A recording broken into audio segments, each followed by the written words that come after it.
Hello बच्चों, let's read the question. The question is basically assertion and reason based.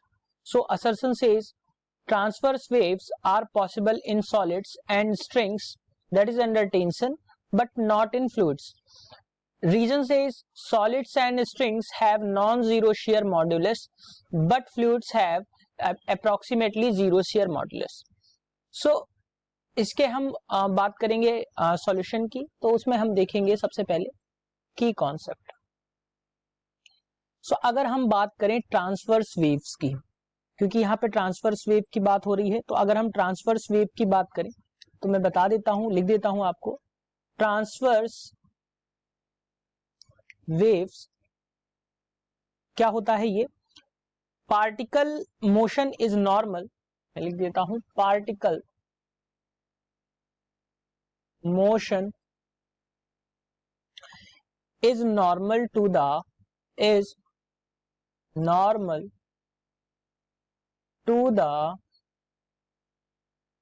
direction of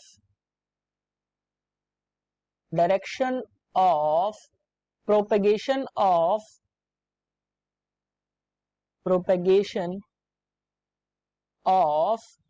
waves. Transverse wave की अगर हम बात करें तो पार्टिकल मोशन जो होता है that is normal to the direction of propagation of waves. इसलिए होता क्या है? Therefore it should B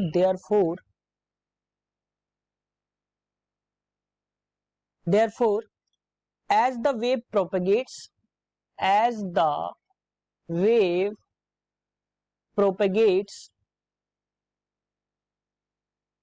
as wave propagates each element of the wave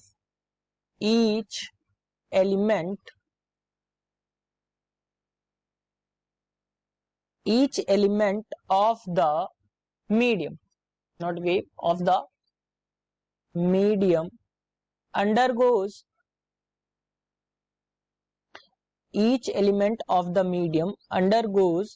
a shearing strain.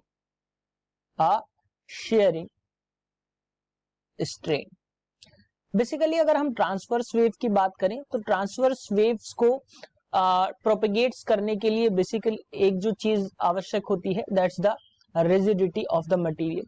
अगर हम सॉलिड्स की बात करें तो उसमें रिजिडिटी होती है, वेयर एज फ्लूइड्स यानी कि लिक्विड्स, और अगर हम सॉलिड गैसेस की बात करें तो वहां पे रिजिडिटी जो होती है वो नहीं होती है. तो अगर हम यहाँ पे देखें ट्रांसवर्स इसलिए क्या होता है कि therefore as the wave propagates each element of the medium undergoes a shearing strain. सो बच्चों यहां से अगर हम देखें ट्रांसवर्स जो होता है, केवल ट्रांसवर्स वेव जो होती है वो केवल उन्हीं में प्रोपेगेट हो सकती है जिनके पास मैं लिख देता हूं, जिनके पास शेयरिंग या स्ट्रेस होता है. शेयरिंग स्ट्रेन जो बेयर कर सकता है, शेयरिंग स्ट्रेस जो बेयर कर सकता है, दैट इज जिनके पास शेयरिंग स्ट्रेस होती है उनमें ही ये प्रोपेगेट कर सकता है. जो शेयरिंग स्ट्रेन को बेयर कर सकते हैं, शेयरिंग स्ट्रेस को बेयर कर सकते हैं, उन्हीं में हो सकता है. अब अगर हम बात करें सॉलिड्स और स्ट्रिंग्स की, सॉलिड्स स्ट्रिंग्स हैव, मैं यहां पे लिख देता हूं हैव शेयर मॉडुलस. अब क्या है कि अगर हम यहाँ पे बात करें सॉलिड और स्ट्रिंग्स की, तो वहां पे उनके पास जो है शेयर मॉडुलस है. अब जब शेयर मॉडुलस है तो ये शेयरिंग स्ट्रेस को सस्टेन कर पाएंगे, इसलिए ट्रांसवर्स वेव्स जो हैं उनमें जनरेट हो सकती हैं. लेकिन नेक्स्ट स्लाइड में इसको देखते हैं. Fluids have approximately zero shear modulus. लगभग जीरो मतलब होता है लेकिन बहुत ही कम, यानी कि हम लगभग जीरो मान रहे हैं. Have zero shear modulus and hence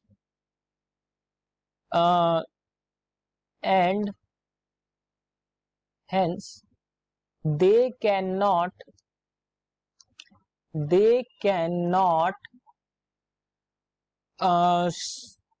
sustain shearing stress. They cannot sustain shearing stress. अब शेयरिंग स्ट्रेस नहीं होगी तो वो क्या होंगे, get deformed and get deformed, so they do not have shape of their own। क्या होता है, that is they do not have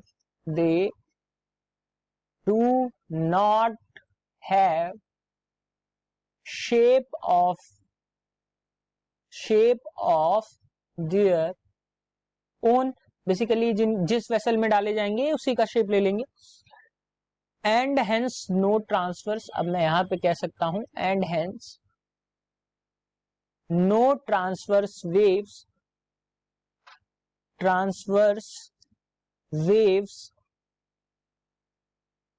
is possible